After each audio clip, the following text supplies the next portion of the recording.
오늘 말씀의 주제는 중요한 메시지, 가장 중요한 메시지라는 주제로 잡아봤습니다.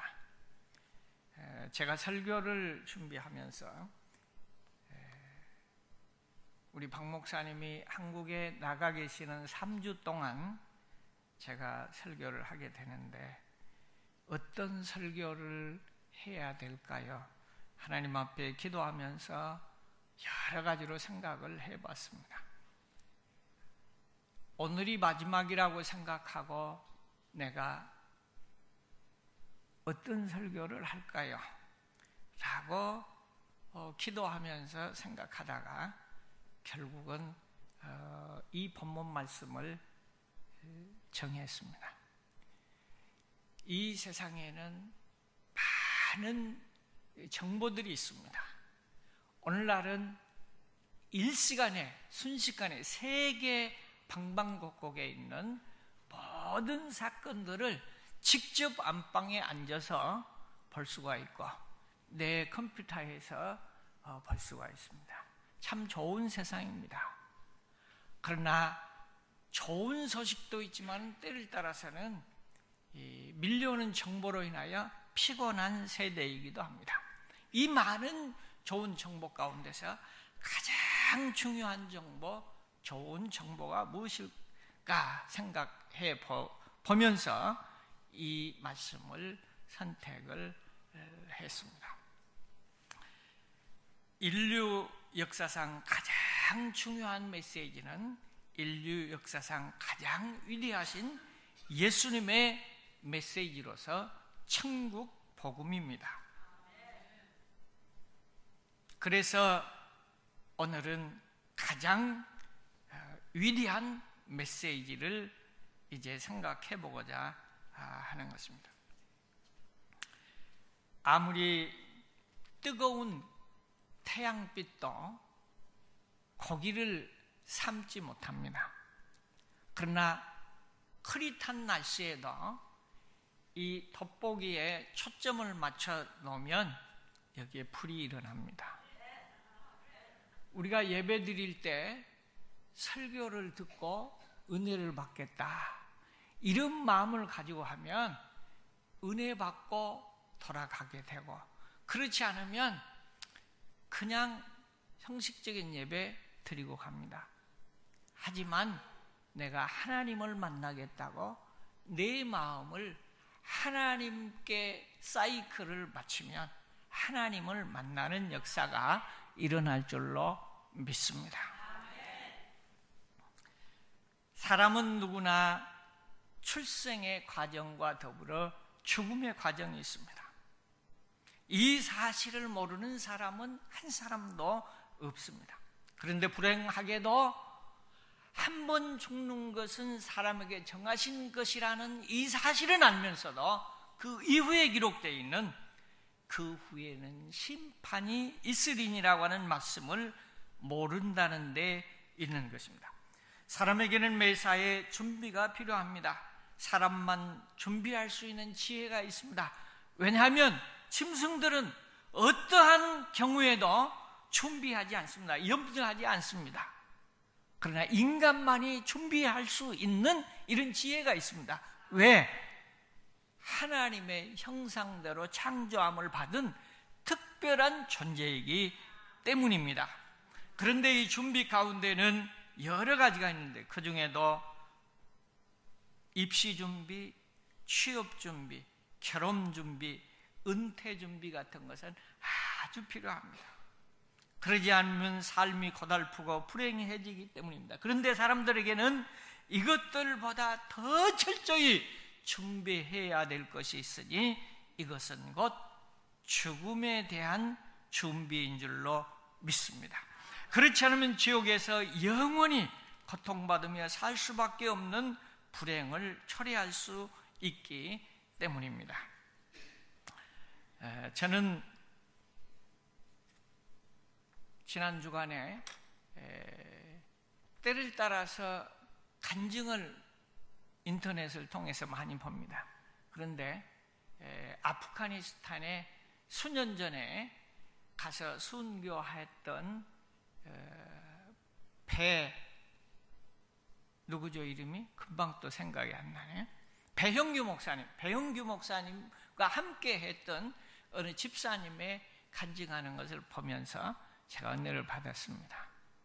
여러 과정이 있지만은 특별히 이제 같이 있을 적에 14명인지가 같이 있을 때 헤어지기 전에 예배를 드리는데 그 배영기 목사님이 그렇게 표현했다고 합니다. 우리 인생은 한 번 왔다 가는데 하나님 앞에 어떻게 가는가가 중요하다 이렇게 이야기하면서 우리 중에서 혹 이 탈라반들이 한국과 더불어서 이 교섭을 할 때에 기득권을 장악하기 위해서 한두 명을 사살할지도 모릅니다. 만약에 그렇다 한다면 제1번으로 제가 나갑니다 라고 얘기했답니다. 그랬더니 정막이 흐르는 순간에 한 분이 입을 열었습니다. 그분은 장로님입니다. 그때 당시 그분이 이야기를 목사님은 아직 젊은 목사님이십니다. 나는 세상에서 할 일도 해봤고 살 만큼 살았고 이제 주님 앞에 가는 것이 두렵지 않습니다. 그러니 1번을 저에게 주십시오. 이렇게 대답을 제안을 하시더랍니다. 그러니까 그 배용기 목사님이 한참 있더니 하시는 말씀이 장로님 제 자리를 넘보지 마십시오. 이렇게 대답을 하더라고요. 우리는 웃으면서 이야기할 수 있지만은 이거 웃을 얘기입니까? 지금 죽겠다고 하는 자세예요. 그런데 서로 다 내가 하겠다는 거예요. 사랑하는 성도 여러분, 아무리 고운 말하고 멋진 일을 하다가 죽게 된다 그러면 남은 쳐 살겠다고 뛰쳐나온 것이 인간의 본성입니다. 그런데 내가 먼저 죽겠다는 거예요. 이건 뭘 의미하느냐? 이분들은 확실히 내세가 있다는 것을 믿는 분인 줄로 믿습니다.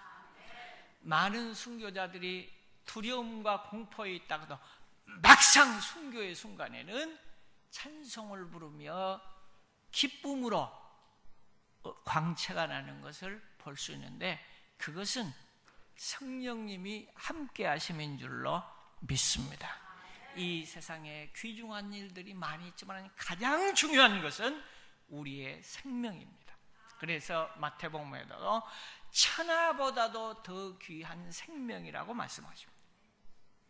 우리가 명예를 얻고 권세를 얻고 또 많은 돈을 모았다고 해도 만약에 생명을 뽑아가 버리면 아무 소용이 없습니다. 그 명예도 그 돈도 그 권력도 무의미한 것입니다. 그러므로 생명보다도 더 중요한 것은 없는 줄로 믿습니다. 그러면 천하보다도 더 귀한 생명 보존에 관한 위대한 성현들, 아니 성현들보다는 더 중요한 종교 지도자들의 말을 이 시간은 잠깐 생각해 보도록 하겠습니다. 유교의 공자님께 공자님의 제자인 자로라고 하는 사람이 찾아와서 죽은 뒤의 세상에 대하여 질문하는 내용이 실려 있는데 이에 대해 스승인 공자님은 다음과 같이 대답을 했습니다. 미지생 언지사요, 언지사라 이렇게 대답을 했다 합니다. 굉장히 어려운 용어입니다. 그러나 그 내용을 들여다보면 간단합니다. 사는 것도 알지 못하는데 죽음 이후의 문제를 내가 어떻게 알겠느냐 이렇게 대답을 했다고 합니다. 또한 우리가 많이 누구든 잘 알 수 있는 대로 공자님은 인명은 제천이라 이렇게 말씀하셨습니다. 그 말은 무슨 얘기냐면 사람의 명은 어디에 달려있다? 하늘에 달려있다. 그래서 위대한 분인 것 같아요. 인명은 제천이라. 사람의 명은 하늘에 달려있다는 거예요. 핵제 어천이면 무서 도여라. 사람이 한번 죄를 지으면 빌어볼 곳이 없다는 거예요. 해결할 방법이 없다는 거예요. 그래서 이분이 귀한 겁니다. 그렇습니다. 우리의 문제를, 우리의 생명을 그 어떠한 위대한 성현도 어떻게 할 수가 없다고는 사실입니다. 두 번째는 가장 중요한 불교의 가르침을 생각해 보도록 하겠습니다. 불교에서는 인간의 자신의 선악관 행위에 대하여 윤회한다 이렇게 표현을 합니다. 그 윤회라고 하는 것은 6개의 세계로 사람은 그 업보에 따라서 자기가 행한 대로 다음 세상에 그렇게 태어난다고 하는 사실입니다. 여기에는 첫째 계는 천상계로서 극락세계요, 둘째는 인간계로서 사바의 세계라고 합니다. 셋째는 축생계로서 동물로 태어난 것을 의미합니다. 넷째는 아귀계로서 보통 귀신들이 많이 사는 곳으로 이곳에는 고통이 심한 곳입니다. 다섯째는 아수라라고 해서 여기는 보통 귀신이 아니라 악한 귀신들, 악령들의 세계로 이곳에서 지은 죄에 대한 벌을 받는다고 합니다. 여섯째는 지옥계입니다. 이곳에는 참으로 말할 수 없는 고통이 따르는 곳입니다. 사람은 자기가 행한 대로 이 6개의 말하자면 세계로 다시 환생을 한다고 하는 것입니다.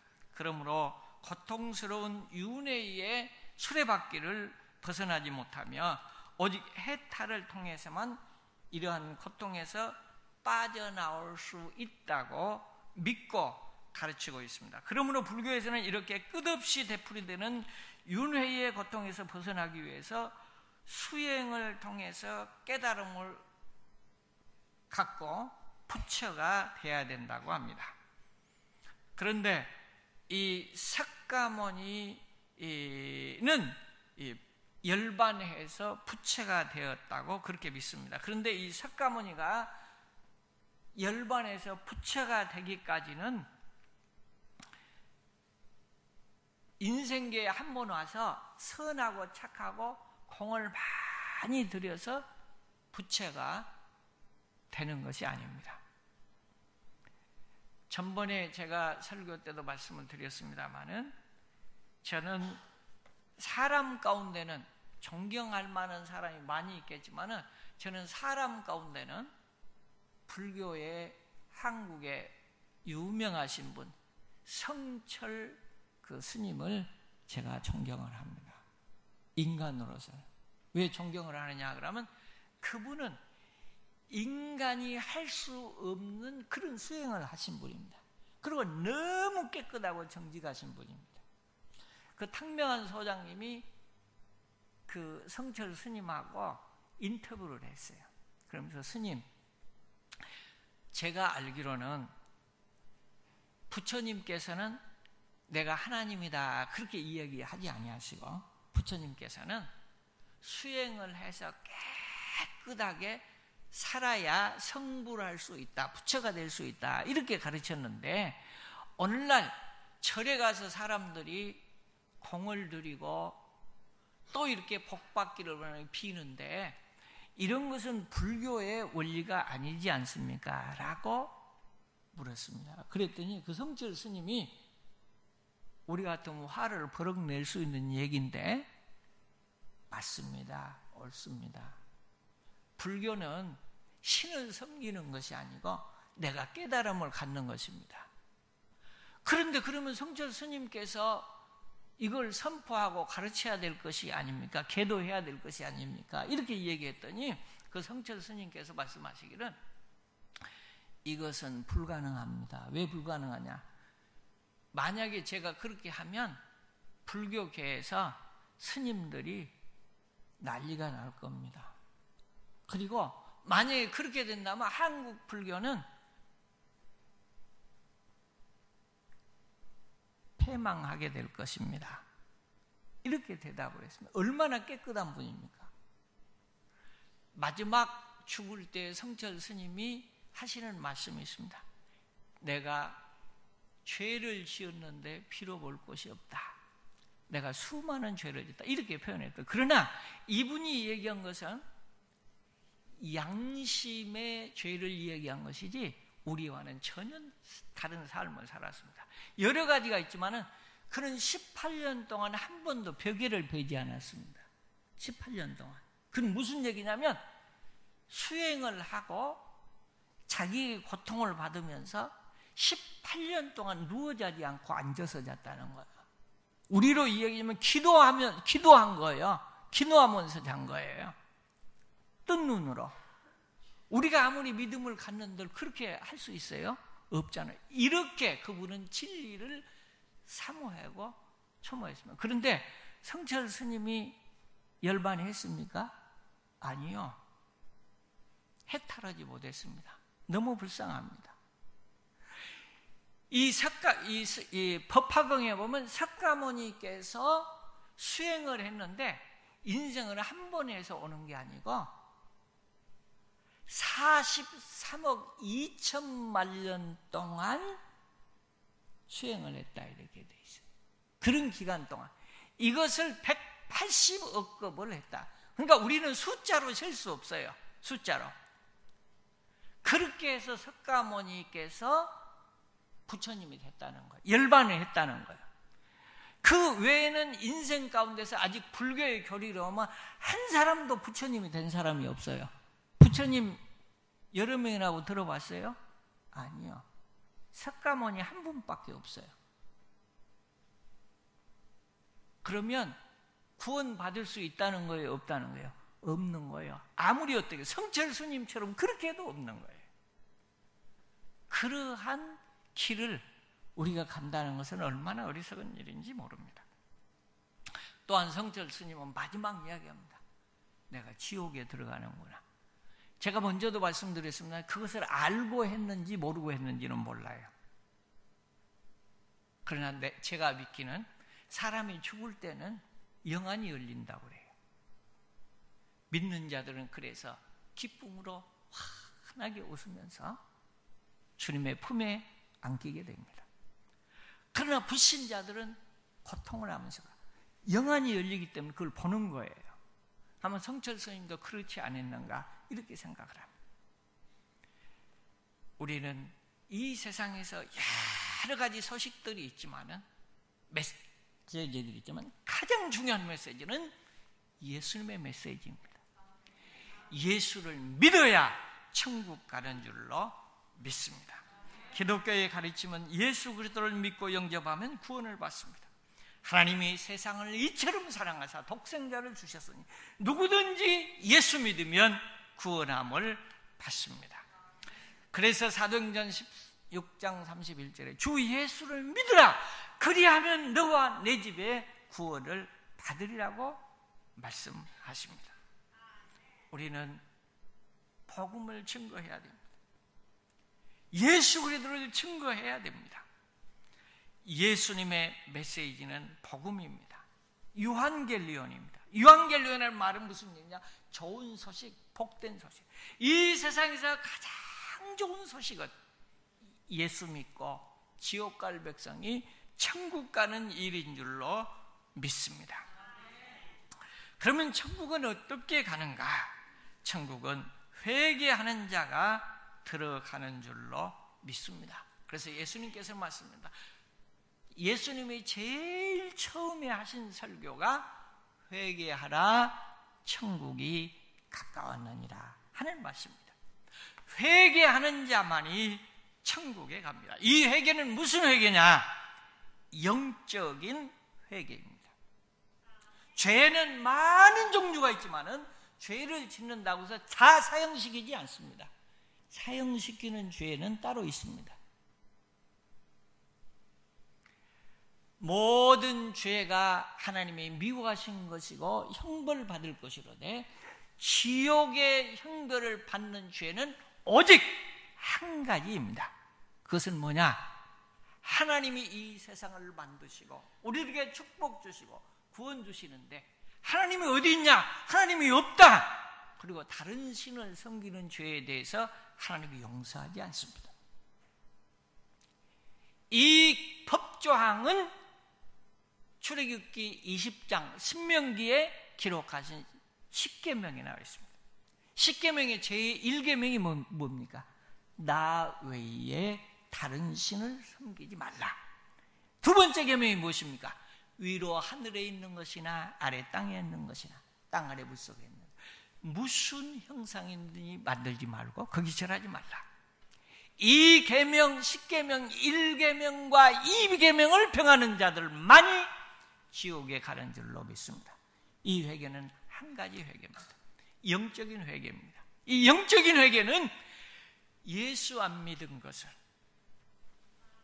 하나님을 믿지 못한 것을 회개하고 예수님을 영접하고 하나님을 아버지로 모시는 것인 줄로 믿습니다. 사도행전 4장 12절에 다른 천하인간의 구원 얻을 만한 다른 이름을 우리에게 주신 일이 없다고 말씀하셨습니다. 요한복음 14장 6절에 말씀하시기를 내가 길이요 진리요 생명이니 나로 말미암지 않고는 아버지께로 올 자가 없다고 그랬습니다. 예수 믿어야 구원받는 줄로 믿습니다. 우리 예수 믿고 다 천국 가시기를 주님의 이름으로 축원합니다. 여기 있는 사람 다 예수 믿는 걸로 생각하시죠? 아니요. 믿지 못한 사람도 있습니다. 믿어보려고 한 사람이 있어요. 근데 끝까지 못 믿는 사람들이 있어요.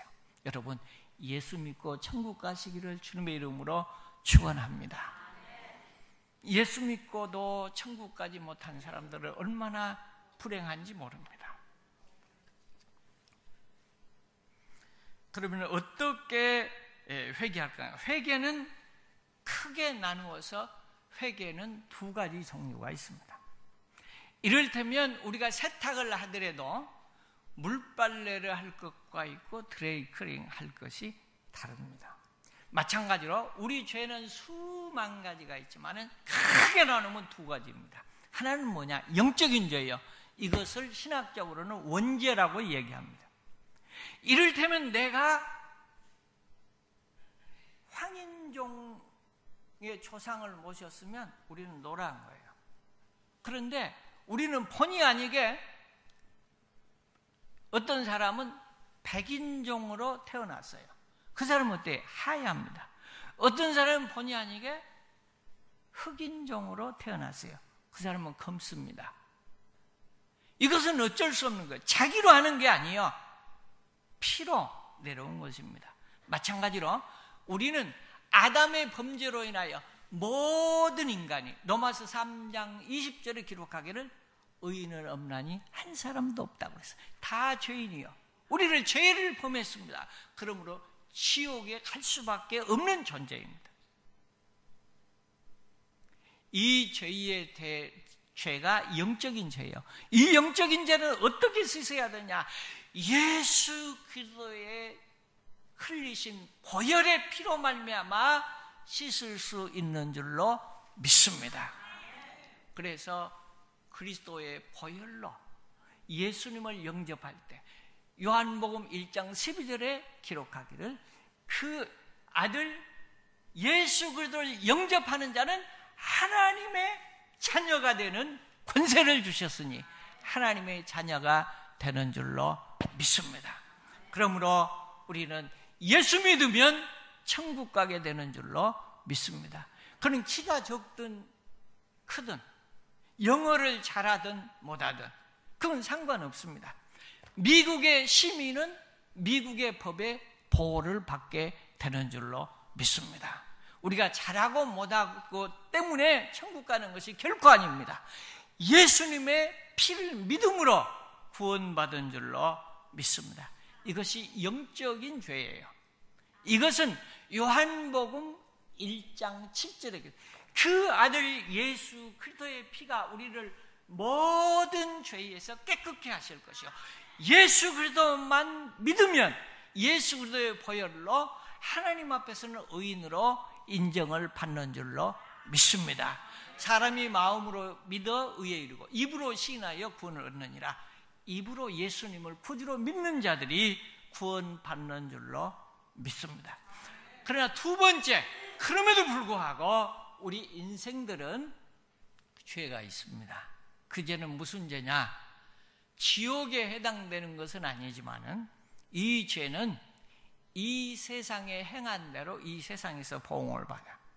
그래서 십계명에 보면 뭐라고 그러냐면 부모의 죄는 자식 3, 4대까지 이르게 하고 은혜는 베풀어서 몇 대까지, 수천 대까지 이르게 아니라.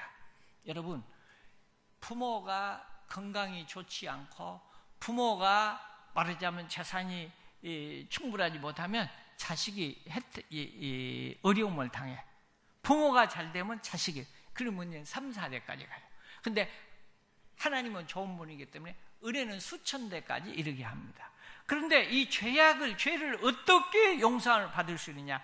이거는 자백해야 되는 줄로 믿습니다. 그래서 요한일서 1장 9절에 보면 하나님은 그는 미쁘고 의로우사 우리 죄를 자백하면 깨끗하게 하실 것이요, 자백할 때 깨끗하게 해 주시는 줄로 믿습니다. 그래서 예수를 가장 잘 믿는 사람은 어떤 사람이냐? 가장 착한 사람, 가장 기도를 많이 한 사람, 가장 금식을 많이 한 사람, 가장 성경을 많이 한 사람? 아니에요. 예수님을 가장 잘 믿는 사람은 어떤 사람입니까? 내 탓입니다. 내가 죄인입니다. 내가 부족합니다. 이런 사람인 줄로 믿습니다. 근데 우리는 대부분 생각하기를 기도 많이 한 사람, 충성 많이 한 사람, 전도 많이 한 사람, 열심한 사람이 예수를 잘 믿는 사람이라고 착각하기 쉽습니다. 그런데 열심한 사람, 잘 믿는 사람들이 하나님과 원수되는 경우가 더 많다는 사실을 우리는 명심해야 됩니다. 왜냐하면 성경에 보면 바리새인들은 기도 많이 했습니다. 불쌍한 사람 많이 도와주었습니다. 성경 많이 했습니다. 죄를 안 지었습니다. 실제로 좋은 분들입니다. 봐야 될 뿐입니다. 근데 예수님은 바리새인들을 꼭 저주받을 사람 보듯이 항상 얘기했습니다. 왜 그러냐? 영적 상태를 보기 때문에 그렇습니다. 바리새인들의 육적인 죄에 대해서 지적하지 않았습니다. 오직 했다면 한 가지요, 외식하는 자들아 그랬을 뿐입니다. 외식하는 자들. 사랑하는 성도 여러분, 우리 열심하고 책망받을 일 없잖아요. 그러나 우리가 못해도 칭찬받는 일이 있어요. 그건 뭐냐? 내가 죄인입니다. 그런데 예수를 열심히 잘 믿는 권사님 때문에, 예수님을 열심히 잘 믿는 장로님 아버지 때문에, 예수를 열심히 잘 먹고 복음을 열심히 희생적으로 증거하는 목사님 때문에 그 자녀들이 멍들고, 그 자녀들이 상처받고, 그 자녀들이 하나님을 떠나는 경우가 많이 있습니다. 왜 그러냐? 외형적으로는 훌륭한데 영적으로는 하나님 앞에 서지 못하기 때문에 그런 겁니다. 가장 귀한 믿음은 내가 죄인입니다. 우리는 이 시간부터 바꿔줘야 될 것이 있습니다. 그건 뭐냐? 오늘 본문 말씀으로 돌아가서 시간이 벌써 다 가버렸습니다. 죄송합니다. 그러나 너무 귀중하니까, 이 말씀이 최고의 말씀이니까 제가 봅니다. 4장 17절에 보면요, 빨간 글씨로 쓰여 있는 내용이 있습니다. 17절에 보면 회개하라, 천국에 가거니와. 회개한 사람이 천국 가고, 회개한 사람이 진실한 은혜 받고, 회개한 사람이 성령님을 모시는 줄로 믿습니다. 두 번째는 뭐냐? 회개한 사람이 복음을 증거합니다. 하나님 성도 여러분, 오늘 감사하게도 그렇게 적게 나오지는 않았어요. 아마 우리 그 반주자께서 숫자를 한번 세어 보세요. 예, 아니 지금부터 세세요. 왜냐하면 제가 관심 있어요. 늘 강냉이, 옥수수 이빨 빠진 거 보기에 좀 안 좋잖아요. 그래도 자리가 별로예요. 이번에 저는 그렇게 제목을 잡아봤어요. 주제를 잡아봤어요. 우리 목사님 한국에 계시는 동안 더욱더 영적으로 충만해서 돌아올 수 있도록 하나님 은혜 베풀어 주십시오. 이렇게. 저는요, 우리 목사님 위대하고 귀하지만요, 목사님 아버지 소천한 다음에 영적으로 더 성장하고 변화되는 모습을 제가 보면서 더 은혜를 더 많이 받았어요. 그런데 이번 1주년 초도 예배 들고 오시고 나서 육적으로도 영적으로도 더욱더 충만함이 있기를 제가 기도합니다. 두 번째, 우리 교회가 이번 계기 동안에 혹시 그동안에 잘 못 나온 사람들, 빠진 사람들, 이런 사람들을 찾아서 이 자리를 채울 수 있는 계기가 될 수 있기를 소원합니다. 이 일에 각자가 내가 쓰임받는 축복을 받으시기를 주님의 이름으로 축원합니다. 그래서 우리 주위에 우리 교회 나오지만은 지금 못 나온 사람들 이런 마음속에 생각하세요. 그리고 기도하시고 활동하세요. 일하세요. 그러면 하나님이 여러분들에게 복 주실 줄로 믿습니다. 저도 그렇게 하도록 노력을 하겠습니다. 그리고 혹시 목사님 안 계신 동안에는 사실은 제가 여기 있을 적에는 제가 우리 김형찬 집사님이 이 얘기했어요. 목사님, 제가 목사님 우리 그 주소록에서 이름도 못 찾았고 아무리 찾아도 전화번호도 없습니다. 그런 얘기를 듣고 굉장히 제가 죄송했어요. 사실은 제가 그 이유는 두 가지가 있습니다. 하나는 뭐냐? 저는 목사이기 때문에 제가 소속되어 있는 곳이 있어요. 이를테면. 그렇기 때문에 쉽게 할 수 없는 거예요. 이를테면. 여러분들이 그건 잘 모르시겠지만. 그 다음에 두 번째는 뭐냐? 제가 이 교회에 발을 디디면서 하나님 앞에 기도하면서 가장 중요하게 생각한 것이 있습니다. 나로 인하여 덕을 나타내지 못할지라도 나를 인하여 덕을 잃는 일은 하지 않게 해주십시오.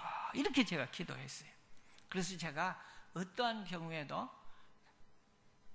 개인적으로 만나거나 또 나로 인하여 시험을 받는 일은 없도록 하고, 물론 제가 한 사람 한 사람 위해서 기도합니다만, 그러나 이번 기회는 목사님 안 계신 동안에는 제가 어떠한 것도 여러분들이 원할 때 개인적인 상담도 기도도 그리고 또 방문도 할 수 있습니다.